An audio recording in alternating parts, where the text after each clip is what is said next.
Louie, what do you think?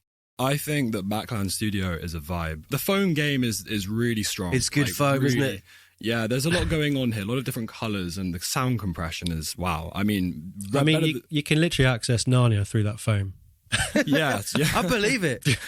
Sunday morning as well. How are we feeling about being in on a Sunday morning? Yeah, everyone seems on a Sunday just really relaxed. You know, it's just it's time to just chill. Yeah. How are you feeling, Chris? You feeling relaxed? I feel quite tired, but then I'm ancient, so... You know what I mean? I would ask, how old are you? Yeah. I'm not going to tell now. Oh! Okay, fair enough. Well, yeah. You're younger than me, though, Chris. I'm not being funny, but all I'm going to say is my 21st birthday next week. So. That's what I'm saying. You know what I mean? Back in the day. When I was alive, the Magna Carta was the best read ever. So.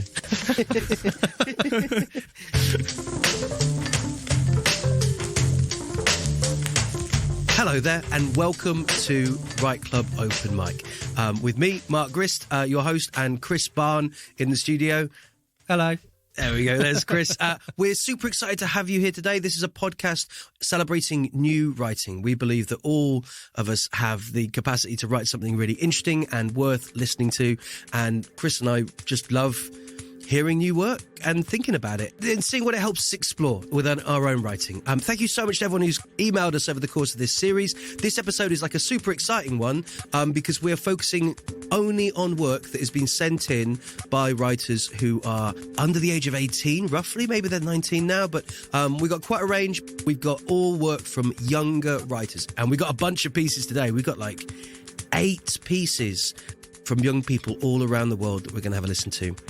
And we're going to explore, so strap in. First off, before we go any further, we need to introduce our special guest who's in the studio with us today. It is Louie Jaffer. So, Louie, I'll let you introduce yourself. Go for it. Okay, cool. I'm Louie, and I'm an actor, writer, director, producer, content creator, self-proclaimed crispaholic, now podcaster. What's going on? I fill many shoes, and I feel like I'm still kind of navigating my way through this crazy industry that we're in. By day, I work in the digital marketing team in the West End, and by night...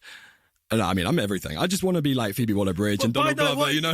By night, what? By night, I'm Batman. By night, I am Batman. I am Bruce Wayne. But your heart is really with theatre, right? And you love. I love theatre, man. Like just the liveliness, seeing people's reactions, actually putting down your phone, having to pay attention. Although that said, like I go to so many shows where people are they've got their phones out and they're like taking phones. Like, man, just like chill. Everyone, just like get your phones away, and you don't need to relax. So, how old are you, Louie? I'm now 24 years old. Ancient. Oh, that is pretty bad. It's ancient, Chris. Absolutely ancient. But the reason we've got you here, Louie, yes, if I'm honest, is because Chris and I are old now. Like, we're officially old. Right. So, I mean, I've been told by a lot of kids in schools that I am, like, super old. Like, I tell them that I'm 41 and they're just like, what? Like, it's mind-blowing.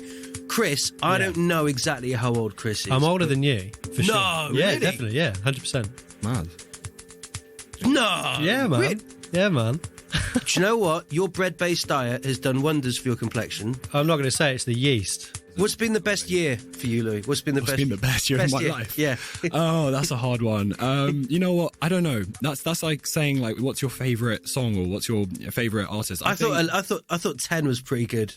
10. What happened at 10, Mark? Oh, oldest. You're like oldest in primary school. Yeah. You can kind of do what you want a little bit. It's exciting because you're going to go to secondary school soon. Okay, I'm going to go to 5 because 5, I remember very distinctly my birthday party for 5 years old. It was the first time I'd ever seen like balloons and magic tricks and the kind of, you know, traditional magician coming around. That was a impressive year. Wow. Yeah. I remember when I was 4 years old. It's funny you mentioned balloons. I woke up one morning, it was my birthday, and my parents put a balloon like on the bed or something for my birthday. Right. And I woke up with the balloon next to me in under the sheets, and I was only 4. Oh, no. And I believed I was absolutely certain I'd made the balloon. Like I didn't know. I was like I'd laid a balloon. Yeah. So I spent about 40 minutes. I didn't come out of the bedroom because I was trying to work out how to make another balloon. I was like, I must have my eyes closed. How can I get another balloon to appear? Yeah, so there. 4 was a good age. 4 was a good age. You know what? 4 was a good age. Yeah. Like, what? Yeah. We're going what down, was yours? Chris. We're going Chris, down. what's your best age? Best age? I would probably say about now, you know, when you're 28 years old. You ain't 28. But Louie, you were saying to me yesterday that 21 was not a great one. 21 is supposed to be this pinnacle year when everyone talks about the birthday party or the celebrations. Yeah. 21 for me was, university's been cancelled. You're not going to your study abroad. You're ending up staying with your parents for 2 and a bit years at home, online studying. So 21, this hyped up year for many years, it just became something like, it was pretty bad, pretty overrated. Not bad, overrated. And this is all because of COVID, right? This is because of COVID, yeah. Yeah, I think we don't talk about COVID much anyway. But I think it has been a particularly challenging experience for young people, and I think sometimes adults. But it's also been a highlight because we're in the same room right now, three plus years later. Oh yeah, because Louie's part of the online write club, right? So we're actually finally getting to meet each other. It's very strange. The viewers out there, I'm not sure if you can imagine this, but if you know someone who you've met twice a week online for. It was meant to be 8 weeks and it ends up being 3+ years, and then suddenly meeting a person in real life who you know very well because you've met them twice a week online for 3+ years, but then you meet them in person. It's just like, this is again something that's not meant to happen, but seeing in person and being like, you are not a 2D person, Mark, you're a 3D real life with a beating heart. Like it's a bit mad. In the last episode I talked about Louie's energy. I like Louie's energy, it's good, and he's brought it straight away. I don't know how we describe this energy. It's chaotic. it's all over the place, really. So we all got to see Louie going through university and dealing with the frustrations of, like online learning whilst you're supposed to be having your freshers parties and everything else. But you worked really hard, Louie. Like over those 3 years, it was so clear how hard you were working. I think I was working hard because honestly, in that time, there really wasn't much else to do. And so you focus your efforts on the things that are consistent and that are happening in your week. And that was lectures online, seminars online. I studied theatre, and theatre basically became film studies because you had to learn how to edit, use software, none of this stuff before that you would have had to in a normal situation. Louie, you now, you've been a member of the National Youth Theatre, right? And you now run their social media. So yeah, I became a member of National Youth Theatre last summer after I graduated, and I became a member through the Epic Stages course, which was great. And then I saw this ad of like, do you want to become a social media, like a content creator for MIT? And I basically just put in an application, and then I'm one of the 10 content creators for National Youth Theatre, which has been amazing. Well, what we've got today for you guys, and I'm super excited about this, we've got 8 separate pieces that have been sent in by young writers, and we're going to play each of those pieces today on the episode. It's lovely. A lot of these young writers have given us great introductions to the pieces as well. There's some pretty big stuff in today's episode. There is. And the theme, Chris? Back to the Future. In a world where aliens are taking over Backland Studios. Great. One man. So some of these pieces are going to be from the UK. Some are going to be from overseas. Shall we listen to our first piece? Let's do it. All right. So this piece is from a young writer. Her name is Sua. I met Sua in Beijing, and she would write a lot of prose. And from listening to me reading my poems, she decided she wanted to work on a poem eventually. Hello, my name is Sua, and I'm a South Korean student. I know this may be a controversial topic, but the poem I wrote is called From Apple to Tree, based on the saying that the apple doesn't fall far from the tree. I wrote it in the perspective of the apple and its feelings towards the tree, its origins, because I found it confusing how no one ever asked the apple how they felt. I hope a lot of youth relate to the overall theme, which is to simply tell people that you are not stuck and you can be whoever you are regardless of what tree you come from. I think it's important to know that although the poem has a cynical undertone, it still tries to talk about an important idea that you can escape from your upbringings and become a better person. Thank you. So here's Sua's piece, From Apple to Tree. They say apples don't fall from the tree very far. If that was true, I'd be smooth, without scars. With what things I do, I'd feel no remorse. My fruit, just like trunks, would be sandpaper coarse. If I were reborn, then I'd be a peach. Pink blossom, so pretty, but so out of reach. The peach tree would teach words that would be like preach. And I wouldn't think of myself as a leech, but a fruit. Or maybe a lemon tree's good, since it doesn't hide the acid in your wood. It's pleasant, sure is, the unpeeled yellow, but what's inside will hardly be mellow. But apples, God, they crush crush easily. Left out too long, they turn brown queasily. And they taste good, sure, until the seed shows. I didn't want poison, but how you dispose of your own cyanide rooted deep in the bark? Do apples grow brown because you're just as dark? I can't help but think you've branded me well. Externally, for quite a lot I would sell myself. Except I can't do that to others. Pain is passed on. It chokes and it smothers. The apple doesn't fall far, but I'll roll as far as I can. I must get away whole. And peaches, cherries, bananas, and pears. Behold, look at me, the apple declares. I got away free, won't you agree? And all I gave up was my dignity. But lo, behold, my flesh has gone mold. The effort I spent, it took till age old. What can I say but old habits die hard, though it's not mine but the tree in the yards. And that's why, my dear, I don't want to be you. I don't want to think about me who you grew. In fact, if I could, I would forget about you, and fear that I'd end up becoming you too. So here is my lesson, straight from the core. Rotten trees bear rotten fruits you abhor, but it's not the fault of the fruits they're attacked. In fact, the root of the problem is solved as a quick, neat fix with an axe. That was really good. That was really good, and I never thought about that from the like. What is it like from the POV of the apple from the tree? How does one even think about that kind of stuff? Yeah, it's a cool concept, and I think it's really well structured and written. This is like the first poem I think she's written. Really? Really? Yeah, Mega. to have that rhythm and rhyme being that strong, it's got a real kind of Dr. Seuss-y kind of like lock-in vibe to it. The message is strong and clear, and like it's an original concept, right? I've never heard someone do something like that. No, it's brilliant. I really enjoyed it. So well done, sir. That was fantastic. Yeah. I think it should be animated. I think it's really cool. Oh yeah. And guys, here's the thing. That's the standard we're looking at today. I think there's a suggestion sometimes from adult writers that maybe young people, the writing isn't as good almost. Yeah. And the thing that I find so funny is like when I deliver workshops for adults, I forget sometimes how intimidating it can be to sit and write something in a workshop, because I work with young people so much, and it's completely the norm to say to someone who's 14 years old, 12 years old, whatever, okay, sit down, we're going to write for 10 minutes, we're going to share what we've written. Exactly. Like, that's terrifying for adults, the concept of doing that, but that's what happens all the time in schools. I know, it's very strange, isn't it? Because I think we become more receptive. We overthink. I think that's a big part of it, is we overthink about what the end goal is going to be. But, you know, if you just go with the flow and write the content, then it's just there. Yeah, and I think you can feel with Sua's piece that she's really put the work in. So yeah, this next piece is also from a young writer from Beijing. This is a piece by Herim. This piece is Prose, which I'm so excited about because this whole series, we've been getting a lot of poetry. There's a friend of mine, Mark Harrison, if he's listening right now, he regularly emails me and goes, just call it a poetry podcast, Mark. It's constantly poems.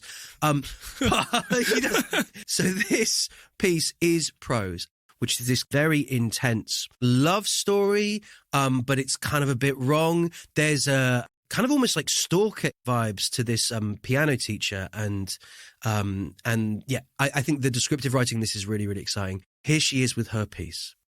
Clara Part 2, The Wrong Way of Love. Who would even dare to love one's tutor's wife? Clara. Everything was so perfect about her. She was clearly different from me and my model life.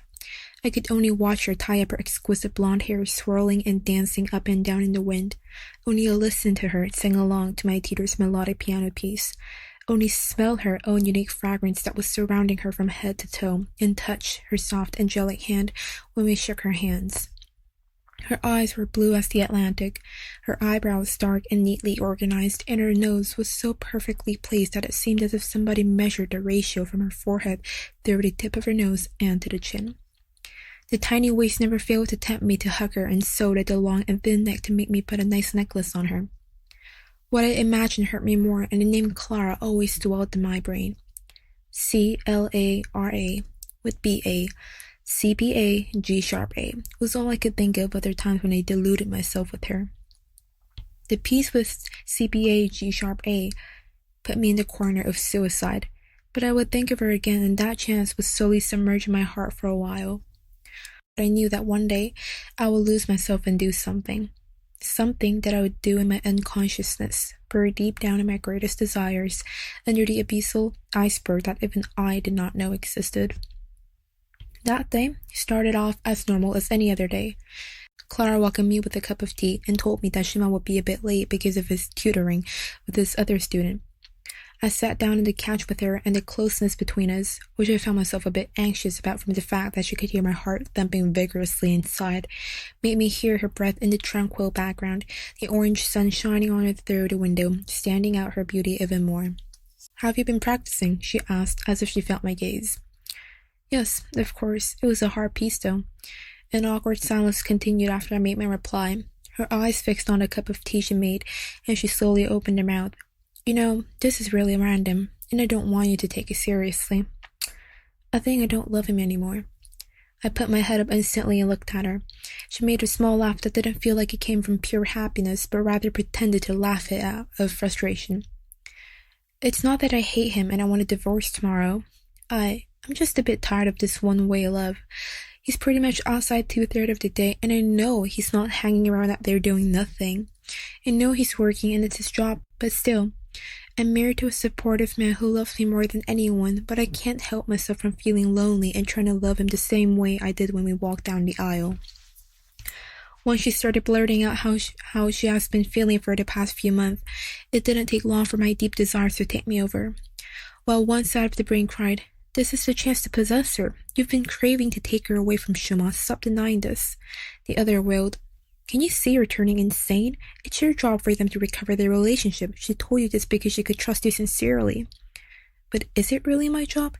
What did I do?" "Clara, why don't you come with me to my house? I'll make you feel connected with people, and I guarantee there will be no more loneliness for you."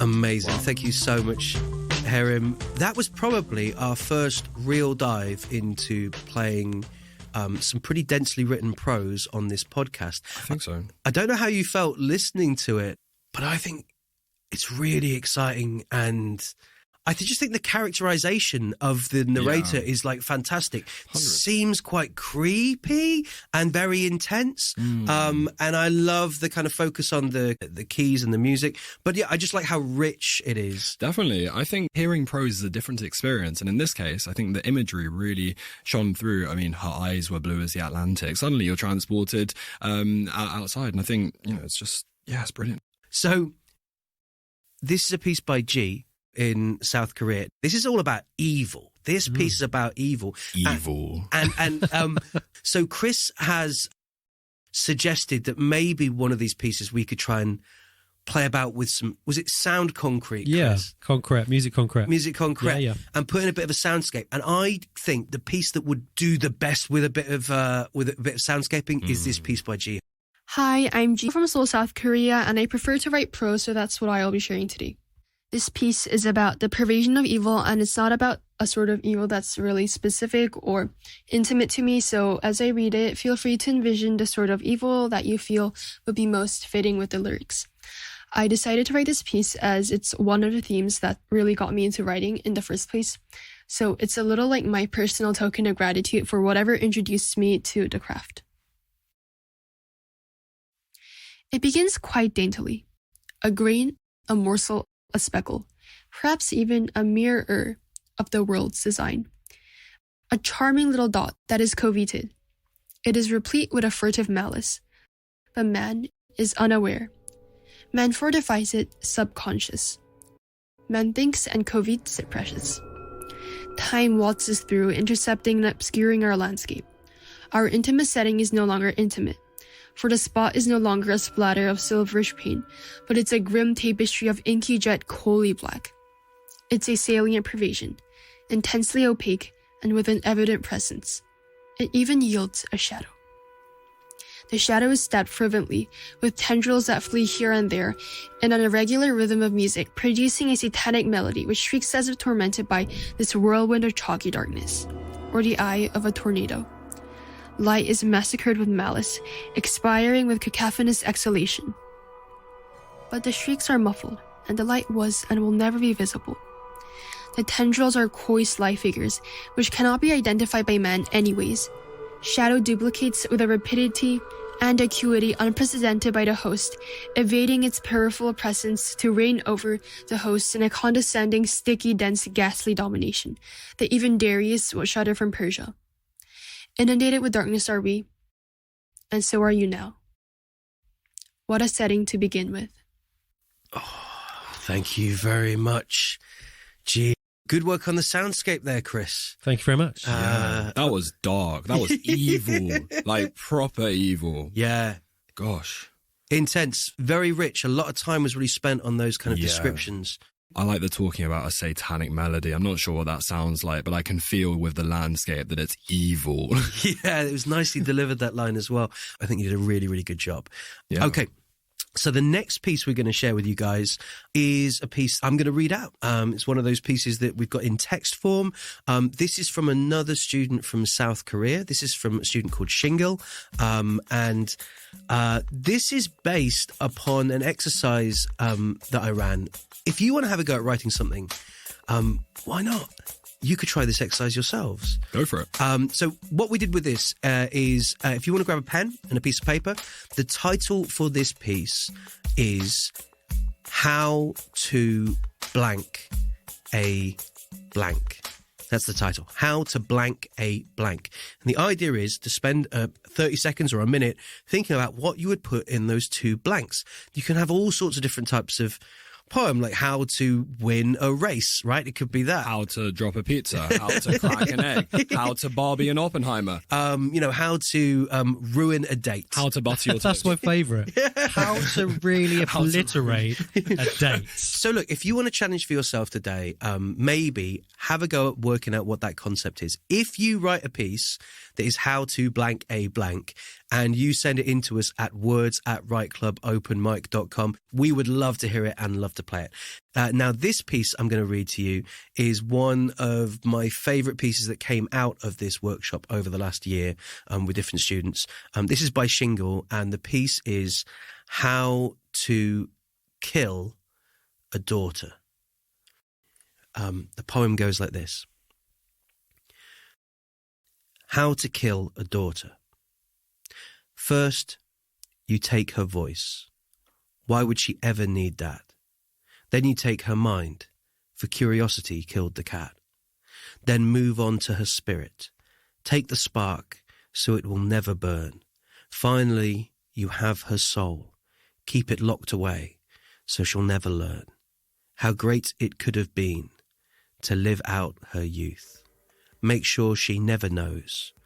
Why would she deserve the truth? That's strong. Oh, that's strong. I mean, first you take her voice. I feel my breath being taken away like a dementor when I hear that line. Yeah, it's only 12 lines of poetry, but it's long enough, you know, to say everything it needs to say. If Shingle's work has inspired you, have a go at your own How to Blank a Blank. This next piece is from a young writer called Curtis. Curtis is based in Huddersfield, here in the UK. This poem is called Heartbeat, and it's about how the intensity of school and that routine and having perhaps the world a bit more opened up for you as you're going to university and finding yourself. I'm Curtis Lowe, and this is Heartbeat. I used to be mundane, void of joy, yet void of pain. A place of comfort in simplicity and isolation, each day on repeat a living. Wake up, cook, study alone, having nobody to talk on my phone. A mouthful of words remain silent, lips sealed, remaining quiet. Food was stale, face turned pale, drinks were cheap, fast-forwarding myself into the next week. Before I knew it, the cycle broke, scrambling around, wondering how could I cope. Without my old routine, what would happen to me?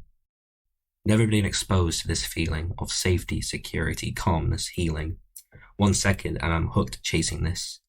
I'm not sure what this is, but it's a chance at a new life that I cannot miss. Wake up by my side, surrounded by the joy you provide. I need more. I need more. There's no way I'll go back to how it was before. I used to be mundane, void of joy, yet void of pain. I am alive for my heart beats. I've been revived. Thanks, Curtis. That was a really... Yeah, it was really good. Really like that. Yeah, upbeat, you know, like it kind of gave me a bit of hope. Yeah, and very moving. It was very moving, and I think being able to describe it so vividly, to be able to be receptive to what you're experiencing. You know, I really hope, if you're listening right now, that writer, I really hope you carry on with your exploration of life Please writing. do. And it's really engaging. So, Louie, I wanted to ask you a bit. F's in the chat. Because Chris and I are a bit older and we work within the arts. Whatever.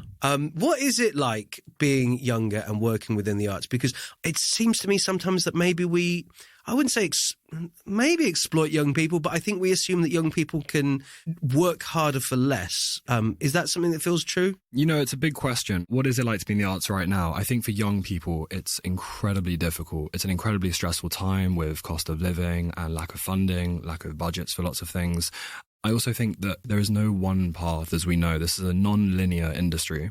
And I only learned that when I graduated from university and joined NYT. And that was my first insight into, okay, this is what I'm getting involved with. What does it look like? What's the landscape? How do you access it? I think it's an incredibly tough time. I've got a lot of friends who they've literally graduated or they finished drama school and they've actually given up before they even started because the landscape is stressful. It's not positive for mental health. I think, as you say, and it's true, we are somewhat exploited. And a lot of the time in the arts, people will just see you as being young and not experienced. The biggest advice for any young people out there, if you are in the arts or if you want to career in the arts, is firstly to really surround yourself with good people who can listen to you, people who are positive, who will be by your side and back you no matter what. And I say that when you're having a stressful day, understanding, just listening, being empathetic. And the second thing is dealing with rejection. If you're a freelancer in the arts at a young point, you're going to be dealing with rejection left, right and centre all the time. And you mustn't take it to heart because it's nothing personal. It's a subjective thing. Everything's subjective about this industry.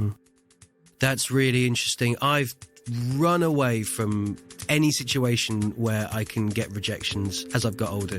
For me, the thought of entering a slam, right, a competitive poetry competition, I just couldn't put myself through it. I don't really send submissions off anymore. The thought of the amount of... you've got an audition this afternoon, right? Yeah, I've got an audition. The thing is, and this is something I think we chatted about yesterday briefly, was that when...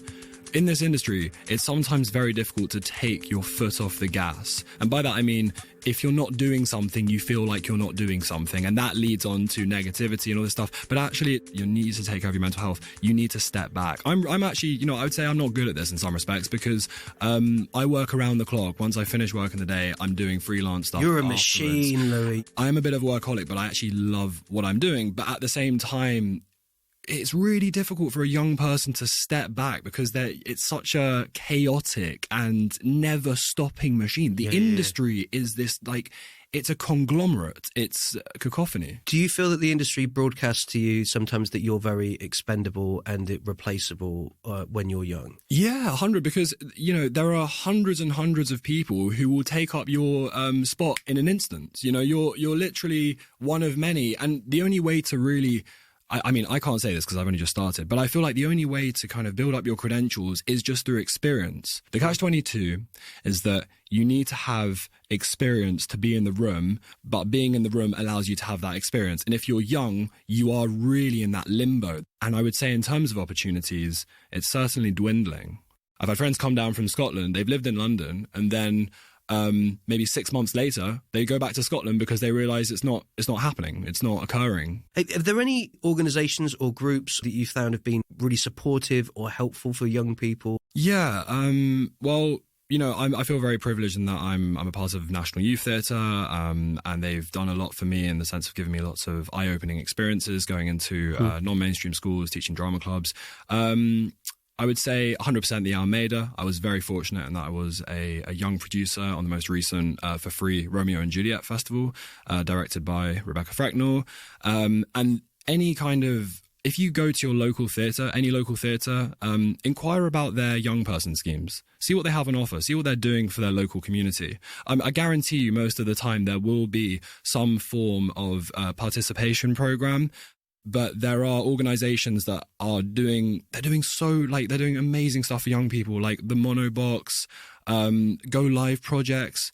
These are ones that actually are giving discounted tickets to young people, going in groups, creating a community from scratch. Yeah. I think I've learned a lot about how powerful community is. That's the only reason we know each other, because of our online Write Club community. And it is about getting that group of people around you that have got your back.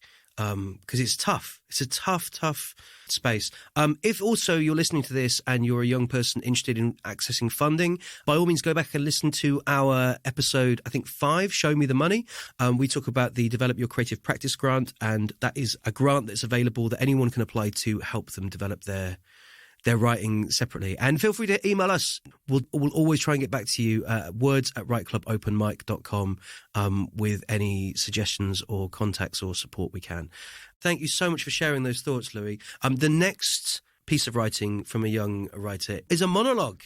And it's from Scotland. You said you went to uni in Scotland. I did. Right? University of Glasgow, shout out. Yeah, so we put out a shout out on National Youth Theatre social media.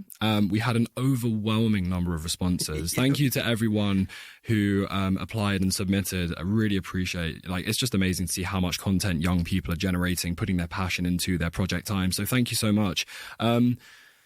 Clara 7, this is amazing. Have we had a Scottish submission on Write Club yet? I don't think we've had someone with such a distinctly Scottish accent on Maybe Write not. Club. And so that's really nice. But the writing of this is fantastic. And it kind of ties in a little bit to maybe some of the feelings that we can feel as artists. 100%. Trying to navigate this scene. So yeah, it really spoke to us. Loads of great pieces got sent in, but I think we both agreed that Clara definitely deserved the slot. Here's her piece. So this is a monologue which centres around the feeling of being trapped and stuck in a vicious cycle, something like a maze of stagnancy, and being either too arrogant or too blindsided, however you want to interpret that, to admit the truth to yourself, the truth being what you're doing and how that's impacting the outcome. So yeah. Here it goes. I really do not like to be in my f***ing comfort zone. Boxed in like a rat that can smell the pungence of the cheese, but who's just quite content with its smell. The gratification of it, especially when it is simply a wall away from the source. It can smell it, yet laziness overtakes and leaves it stuck doing the same old rounds, day in, day out. Occasionally, the path changes. It takes a wrong turn. But when things start to become too slippery and too uncertain, it backtracks. It scurries like a cartoon caricature of itself that he himself has mocked frequently for its cowardice and erraticness. If only it had the self-awareness and sufficient accountability to remove the rose-tinted glasses and look, really see itself for what it is. Nice. Really well put together that. I thought that was a great monologue. Thank you so much, Clara. Yeah, it was great. Mark, have you ever caught a mouse before? Have I ever caught a mouse? Yeah, have you caught a mouse? I mean, manually, not a trap. Manually. Have you? Yeah, so in Glasgow, actually in Scotland, there was lots of rats and mice in the flat. So when we were second year, I got the keys, I entered for the first time, and 3 mice are on the floor. So what do? I put a chair in the middle of the kitchen, I crouch on it, stealth mode, with a saucepan in my hand, and I throw the saucepan at the mouse, and it catches the mouse underneath it. It's still squeaking, it's still underneath, it's all fine, but then I get my paper, put it underneath, and carry them individually outside the front door, down the steps of the flat. And all these people are thinking, what's he doing? And I think people saw me on the streets just letting a mouse go down the street, you know. But won't it just come back? No, because it was 2 flights down. But still, just like stealth mode for the first, hour of the time in this new flat was on in the kitchen trying to catch mice. We had a mouse where we lived a long, long time ago, and we did catch it, and we drove it. We drove it about 5 miles away. Okay.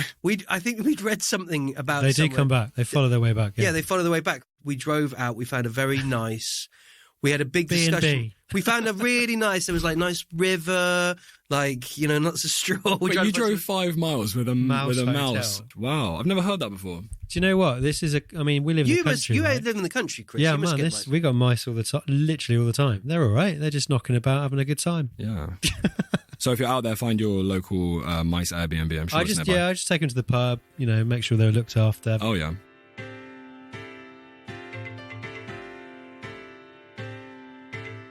come for the quality writing from young people. Stay for the mice tales. Rodentry. The rodent.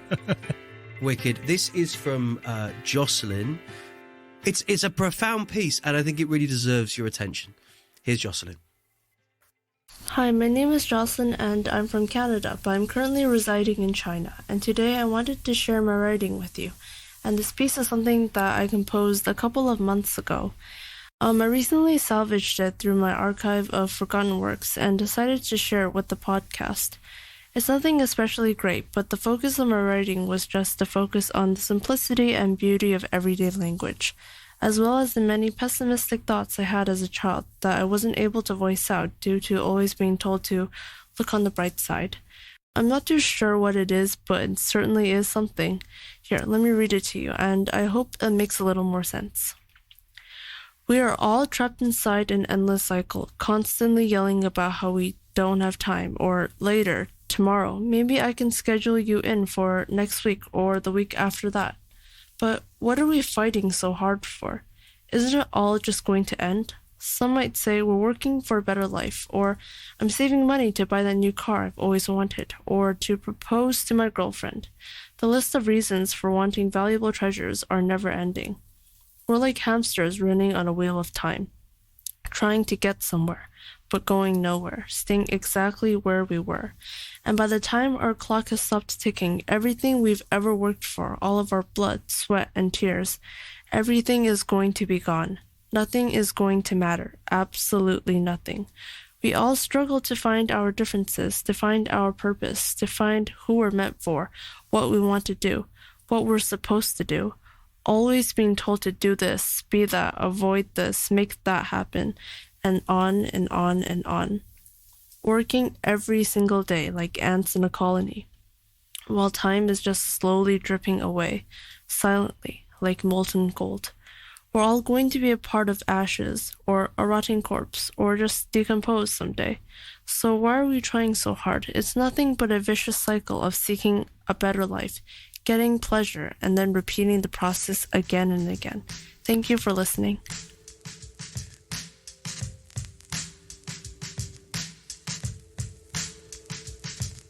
It's so true. Jocelyn, I feel like you just applied multiple gut punches to us in the studio as we're just hearing it. That's literally like Hadouken in my face, that one. Yeah. Vicious cycle. I mean, a young person talking about the vicious cycle in life, that tells you about life? Like, that just informs you about realities. This frustration and this lack of hope, actually, within the piece.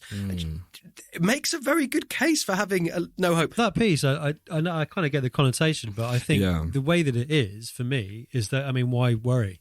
It's already going to happen. It's going to be pretty horrendous a lot of the time. You're going to have to keep on bouncing back. So why bother worrying about it?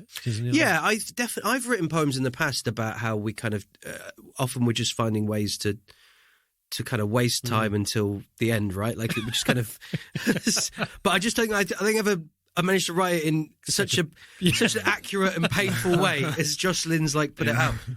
Jocelyn is fantastic.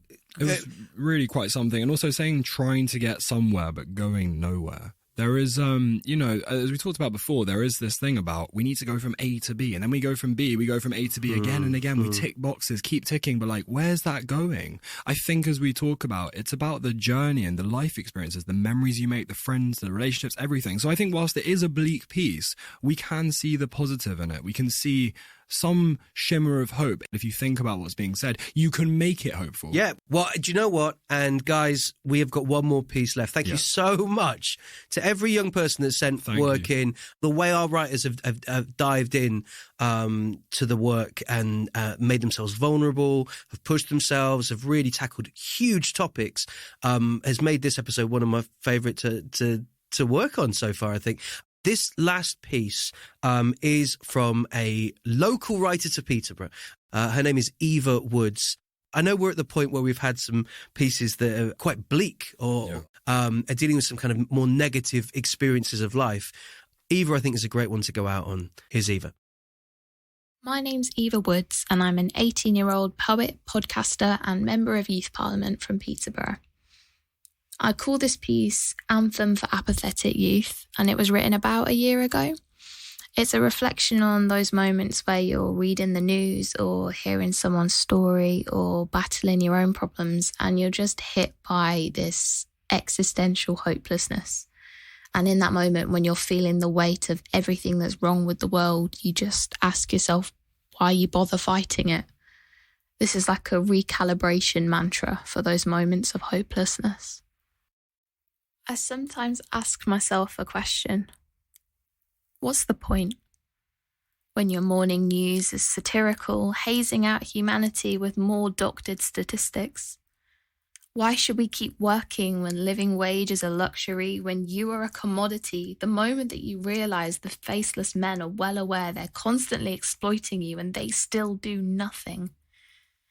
How can you keep listening when figures screech your future's hopeless? Systems that weren't built for you reply when you dare question them. Good, that means it's working. Our education system's broken. How dare they equate hunger and ambition? The glossy demons circle, green and grinning, an absent-minded gamble. Our lives spread on the table like currency. Sometimes when I listen to them, I feel sick. Lethargic, pounding, groaning red as my jaw tightens, swallowing like waves. Numbing, understanding nothing, it claws command of my body until I just can't be bothered. Apathy. And they tell us we'll fix it all, the youth. So I'm sitting here, my laptop open, wondering why I should keep going. We're not like prophets, isolated in our tasks and unrequested knowledge. Those around us fuel us. So many must have felt like this before, and like their legacy, we will endure. Super strong. Yeah, Eva, that's such a beautiful piece. There's like grit and determination in there. There's humility. There's like a desire to learn and improve things. There's also an acknowledgement that we're not handing on the greatest opportunities to young people. It kind of frustrates me how we kind of portray younger people as being somehow softer or unable to kind of like deal with the harsh realities of life. And I think for me, Eva, that piece is a great antidote to that kind of thought. And I would challenge anyone to hear that and not feel like a little bit inspired. Yeah, right? Yeah. I think take a step forwards, look forward, stay in the present, don't look back, and just keep going. I've been in the same position myself. I've been in bands, I've been in situations where it was lots of stuff that didn't work out. It's impossible not to do what you love. You're still going to keep on doing it, and it's that tenacity that helps drive it forward more than anything else, I think. Yeah, we're known as the language animal. I mean, it's intrinsic in our nature that we go and we create these, wonderful pieces of art using language. It's amazing. Yeah, I think we've got a lot to think about and chew on from this one. So thank you for listening and joining us for this. Thank you, everyone who sent work in. Thank you, Louie, thanks, man. for coming and joining us. Thank you for having me, Mark. It's been really cool. And if anything you've heard today has inspired you to write something, get it down. Why not have a go at that how to blank a blank piece, if nothing else? Anything you write, if you record your audio of that piece and send it to words@writeclubopenmic.com, we will definitely try to feature it if we can. We are getting a lot of submissions at the moment, and we only have one episode left that we're taking submissions for, which is how fast do you want to go? So any poetry about being fast or slow or anything that explores any aspect of that, we're particularly interested in. But to be honest, we're at this stage now where if it's kind of cool and interesting and a bit weird, we're probably going to put it in because it's our last chance to do that. Absolutely. And I hear Chris is going to do a rendition of Eminem's Rap God in that episode. So Man, I've already put it together. Oh, amazing, Chris. I was hoping. I'm just like a dog going down on hot chips. Bap God. That's what it should be called. Bap God. I love that. Guys, if you want to send us work, please send it to words@writeclubopenmic.com. And as we're heading towards the end of the series, just to say, if you want to send us some feedback, we would love to include that in our evaluation to the Arts Council England or read it out as well. If you want to leave a 5-star review on iTunes, that's really helpful. Subscribe at all, or just send us in an email some positive feedback. If you didn't enjoy the series, don't bother. Don't bother keep it to getting in yourself. touch. That's cool. But if you did enjoy it, send it over, because we would love, we've been talking about this, we would love to do a few little tweaks to this concept and go again for a second year if you fancy joining us. Thanks for joining us today and have a wonderful, wonderful rest of your day.